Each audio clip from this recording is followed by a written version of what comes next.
ఇండి కూటమి వెనుక దేశ వ్యతిరేక శక్తులు. భారత్లో ఈసారి ప్రతిపక్ష పార్టీలకు జీవన్మరణ సమస్య. ఎలాగైనా కేంద్రంలోని బీజేపీని గద్దె దించాలి. ఇదే పట్టుదలతో ఆయా పార్టీలు ఉన్నాయి. ఏడాది క్రితమే కూటమి కట్టాయి. ఇండి అలయన్స్ అనే పేరుతో ప్రజల ముందుకొచ్చాయి. అయితే ప్రజల స్పందనలు, రకరకాల సర్వేలు ఇవన్నీ కూడా మోదీకే జై కొట్టడంతో ఏం చేయాలో పాలుపోలేని స్థితిలో ఆ పార్టీలు కొట్టుమిట్టాడుతున్నాయి అనేది వాస్తవం. అయినా కూడా తమ ప్రయత్నాలు మాత్రం ఆపడం లేదు. ఈవెన్ యూట్యూబర్స్ను నమ్ముకొని ముందుకు సాగుతున్నాయన్నా కూడా ఆశ్చర్యం లేదు. యుద్ధంలో సర్వశక్తులు ఒడ్డాల్సిందే నిజానికి ఎవరైనా సరే. కానీ మనం ఎవరి తరపున యుద్ధం చేస్తున్నాం, ఎవరి ప్రయోజనాల కోసం పోరాడుతున్నాం, ఎవరి సాయం తీసుకుంటున్నాం, మన లక్ష్యాలు ఏంటి అనే దానిపైననే అసలు సిసరైన వ్యవహారం దాగుంటుంది. దేశంలో ప్రతిపక్ష కూటమి రాజకీయాలు చూస్తే ఇండి కూటమి వెనుకున్న శక్తులు ఎవరు అనే సందేహాలు వ్యక్తమవుతాయి.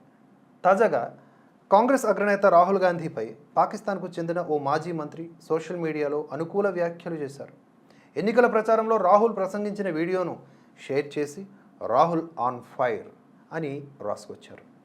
దీనిపై భారత్లో తీవ్ర వివాదం చెలరేగింది. ఇటు ఇదే అంశంపై ప్రధాని మోదీ స్పందిస్తూ రాహుల్ను ప్రధానిని చేయాలని దాయాది దేశం పాకిస్తాన్ తహతహలాడుతోంది.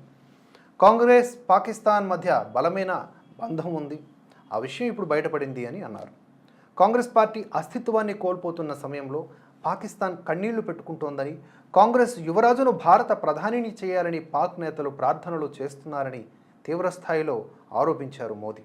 ఇటు కాంగ్రెస్ సీనియర్ లీడర్ సల్మాన్ ఖుర్షీద్ మేనకోడలు, ఇండి కూటమిలో భాగస్వామ్య పార్టీ అయిన సమాజ్వాదీ పార్టీ అగ్రనేత మరియా ఆలం ఖాన్ 2 రోజుల క్రితం మాట్లాడుతూ ఓటు జిహాద్కు పిలుపునిచ్చారు. మీరు ఆ వీడియో చూసే ఉంటారు. ఫరూఖాబాద్ నియోజకవర్గం అభ్యర్థి అయినటువంటి ఆలం ఖాన్ ఓ ఎన్నికల ర్యాలీలో మాట్లాడుతూ ముస్లిం ఓటర్లు ఓటు జిహాదు ప్రారంభించాలని పిలుపునిచ్చారు.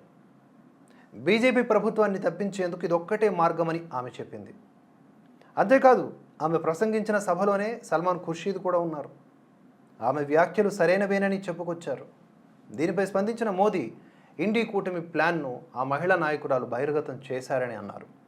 మదర్సా నుంచి బయటకు వచ్చిన పిల్లల నుంచి కాదు, ఓ చదువుకున్న కుటుంబం నుంచి వచ్చిన మహిళ ఈ వ్యాఖ్యలు చేశారు. ఇండి కూటమి ప్రజాస్వామ్యాన్ని, రాజ్యాంగాన్ని అవమానపరిచింది. ఇది ప్రధాని ఆగ్రహాన్ని వ్యక్తం చేసినటువంటి తీరు. అంటే ఆమె వ్యాఖ్యలకి. ఇక ఓవరాల్గా ఇండి కూటమి వైపు నుంచి ఇవి మచ్చుకి కొన్ని మాత్రమే. ఎన్నికల ముంగిట్లో దేశంలో జరుగుతున్న పరిణామాల వెనుక భారత వ్యతిరేక విదేశీ శక్తుల ప్రమేయం స్పష్టంగా కనిపిస్తోంది. ఆ మధ్య తూర్పు నుంచి పశ్చిమానికి భారత్ జోడో న్యాయ్ యాత్ర పేరుతో యాత్ర నిర్వహించిన రాహుల్ గాంధీ యాత్రను అకస్మాత్తుగా మధ్యలో నిలిపివేసి లండన్కు వెళ్లారు. అయితే అప్పటి వరకు కాంగ్రెస్తో పొత్తుకు ససేమిరా అన్న పార్టీలు రాహుల్ లండన్ పర్యటన తరువాత ఆ పార్టీతో ములాఖతుకు సై అన్నాయి. ఆప్, ఎస్పీ, వామపక్ష పార్టీలు కాంగ్రెస్తో సీట్లు పంచుకున్నాయి.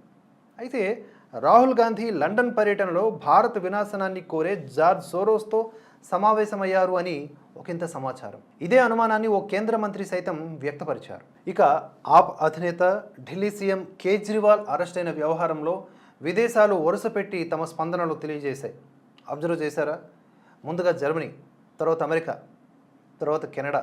ఈ దేశాలన్నీ భారత్లో ఏదో జరిగిపోతోంది అని ప్రపంచానికి తెలిసేలా వ్యవహరించాయి. తమకున్నటువంటి మీడియాని కూడా బాగా ఉపయోగించాయి.